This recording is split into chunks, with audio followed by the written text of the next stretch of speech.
Digital Millennium Copyright Act, also known as DMCA, is there to protect copyright holders from an unlawful reproduction or redistribution of their works. And look, it makes sense. I can't use someone else's likeness for my own personal gain. 224 days after any type of meaningful update to CSGO, where we had to sit through a bunch of content creators clickbaiting an update into their titles for the past 2 months, or even my boy Penguin had to dedicate a full video to an imaginary update. And finally, Valve has the audacity to release a weeb case with stolen artwork in it. Look, at least there's a silver lining in all this, just because Valve's blatant attempt to trying to entice all the weeb Valorant players in order to come back to go play CS worked, because the next day, CSGO reached its highest player count. Not even 6 hours after the new Evolution case dropped, a huge YouTuber by the name of Vex filed a DMCA takedown request because Jimba, the creator of the op Doodlelore, blatantly ripped off his artwork. So Valve changed the Doodlelore op to the op duality, which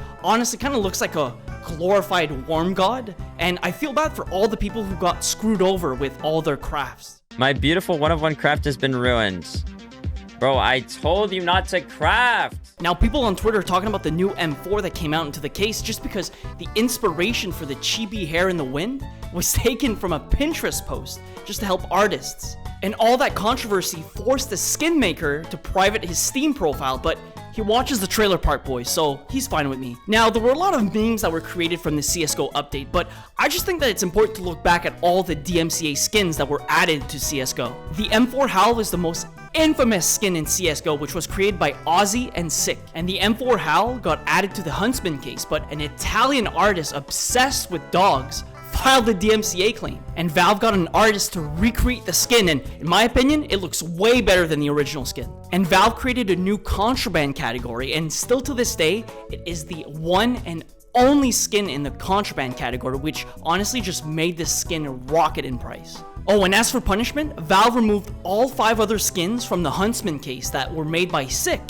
one of the co-creators of the Howl. Oh, and not to mention, all 4 of his stickers were removed from the Community Capsule 1. The Bizon High Roller, which was created by Kosier, had a DMCA notice against the skin on the community workshop, but within a matter of days, the DMCA got removed. Everyone was freaking out in his comments section, and even he had no clue what was going on, and he said that he was going to update everyone, but he never did. My guess is that Valve asked him not to talk about it in public. So all of us kind of have to speculate what happened, but one Reddit user said that there's nothing unique about the art, just because nobody owns the rights to dice cubes, to cards, to gambling chips, and he also wrote that it's easier than we think to file a wrongful DMCA. Back in November of 2014, the Vanguard case featured the M4 Griffin. When you reverse the image on Google, it looks like another bird that was drawn by a freelance artist by the name of Dmitry Burmark. And then a bunch of people contacted Dmitry through email just to warn him that another guy called Dark Silver is profiting off of his artwork. And after hearing about the DMCA news, a bunch of people were licking their chops with the idea of the Griffin being added to the contraband category to try to profit from the DMCA takedown. But unfortunately for them, Valve got an internal artist to reimagine the skin, and everyone on Reddit got mad. Now, what if I told you that you could make life-changing passive income by doing absolutely nothing for the rest of your life, but all you have to do is you have to pay $100 for a stock image? Well, that was a little bit too complicated to understand for the creator of the AK-47 frontside Misty. When we take a closer look to the skin at the wooden part of the Kalashnikov, we can see kind of a small design that was used from Shutterstock, and the creator failed to buy the commercial license to use the design, and just Valve had to redesign the skin again. And honestly, it's very unfortunate just because the AK Frontside Misty is the first skin that I ever bought when I started playing CSGO in 2015, and it's the only sticker craft that I've ever made for the first major I've ever watched with the first team I've ever enjoyed in CSGO. So yes, if OniPixel were to inspect my 2015 craft, I'm pretty sure that you would say mid, and then the chat would just be spammed with a bunch of capital L letters, which, to be fair, you know, I get it. But this skin, for some reason, just has a lot of sentimental value to me. Speaking of non-commercial licenses, the M4A1S Chantico's Fire was introduced into the Chroma 3 case in April of 2016. A guy on Reddit with name Workshop Pliz exposed the fact that the red and black background of the skin was taken from a stock image site. And then in a later update, Valve removed the triangles and they just changed the patterns with a bunch of lines.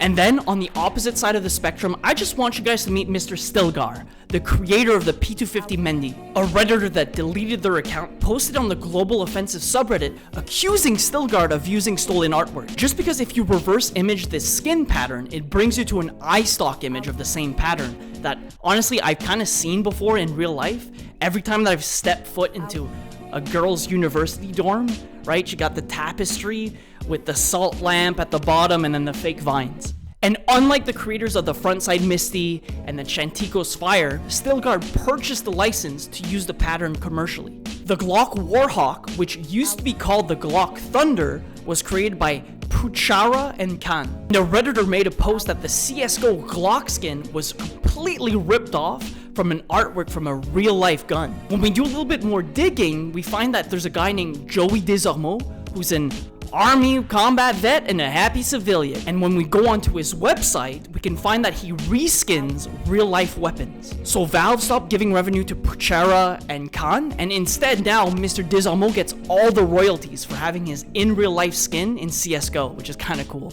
Finally, there were 2 CSGO stickers that got a DMCA takedown, and those were the Just Trolling sticker and the Death Come sticker. A guy on Reddit posted a thread on the Global Offensive subreddit saying that Sally23, the guy responsible for uploading the sticker onto the workshop, completely ripped off the original artist called Chronobreak, who creates real-life stickers onto his online shop. And when you put both artworks side by side, you can see how Sally23 didn't even try to change anything about the original artwork. So in classic Valve fashion, they got an in-house artist to remake the sticker, and now it's an alien holding their tongue. The Death Come sticker used to look like this, and it was great until Valve noticed that it looked exactly the same as a deviant artist by the name of Moni158. Two Toes artwork got banned by Valve and they remade the sticker to make it look a little bit different, and this Redditor has the same honest reaction as myself and the whole CSGO community. Oh, and also I do have some breaking news. Just as I'm recording this video, someone on Twitter noticed that Jimba, the creator of the Doodle lore, might have copied a woman on Pinterest for the Monkey Flowers Mac 10 that was added to the game in the recoil case. Oh, and it looks like the Mac 10 price went up, and just to be sure, I'm gonna buy one for myself too. Thank you for watching. This video inspired me to create my very own craft, and I call it the M4A4 copyright. And I'm expecting this unique 1 of 1 to be showcased on the Twitter craft alert. And honestly, I might have to ring up a couple investors who are willing to pay a lot of money for this unique 1 of 1. Thank you for watching.